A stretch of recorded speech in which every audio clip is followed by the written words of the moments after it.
Hello guys, welcome back into Teaching You for Life. Alright, so in today's video, we're going to be sharing about 5 ways to keep your brain healthy. And what is keeping your brain healthy? Keeping your brain healthy is that when you wake up in the morning with a fresh mind, and that's what this whole video is going to be about. So if you guys are ready, then let's get into those 5 steps right now. So for step number 1 is going to be exercising regularly. That's what makes the brain very sharp. And when I mean sharp, it makes the brain healthy. Because when you exercise, you're taking all that fat away from your body, and then your brain is starting to get stronger and wants to be working more. And also, exercising not just to have big muscles, but also for the brain to be able to work properly. Because if you don't exercise regularly, then the brain won't be able to function properly, which may lead to not being able to think properly or not being able to answer a question and etc. like that. So it's very important that exercising regularly is probably the best choice here. So now let's move on to step number 2. Alright, so for step number 2 is going to be sleep regularly. Have enough sleep. Well, sleeping regularly is probably the most important step on this video, because many people who don't sleep properly, he just goes to bed at 12, who goes to bed at 11 p.m., etc., they're not going to wake up in the morning with a healthy mind. And which may lead to you want to sleep more, you'll start getting lazy, etc. So because if you want to be successful people always have a healthy brain. And they also go to sleep a little bit early, around like 8, 9 at least, late it's 9:30 or something, etc. So it's very important that having sleep doesn't also help the brain to be more active, but it can also help your brain to be able to do more physical stuff, so that when you whatever in every stuff you're doing, your brain is focused on it, and then it will not be drifted off to something else. Because having enough sleep, it plays a major role for your brain health. So that's what step number 2 means. Alright, so let's move on to step number 3. Alright, so for step number 3 is going to be staying hydrated. When I mean staying hydrated, drink a lot of water. Well, we know that we should drink water, but drink a lot of water. At least drink like 2 liters a day or something, and then your brain will be very healthy. Because our body's made up of 70% of water. And if we don't get hydrated, that percentage starts to slow down, go down. And in order to meet it at the high percentage, you're going to have to drink a lot of water.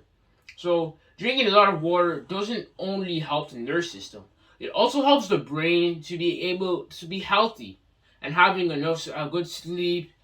And this can also prevent having fainting or having epilepsy or something. So drinking a lot of water will prevent all those type of serious stuff.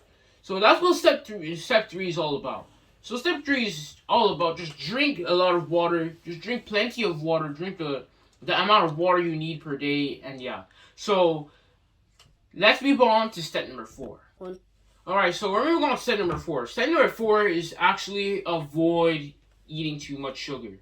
And what do I mean avoid eating too much sugar? When I mean avoid eating too much sugar, it means that when you're eating like Weetabix or your breakfast, or if you're trying to drink milk or coffee, make sure not to put too much sugar inside it. Probably put half a teaspoon so that you'll be healthy. Because if you put a lot of teaspoons inside and then you drink it, you're gonna be too hyper, and being too hyper, is going to deconcentrate the mind, and then you won't do stuff that you're supposed to do.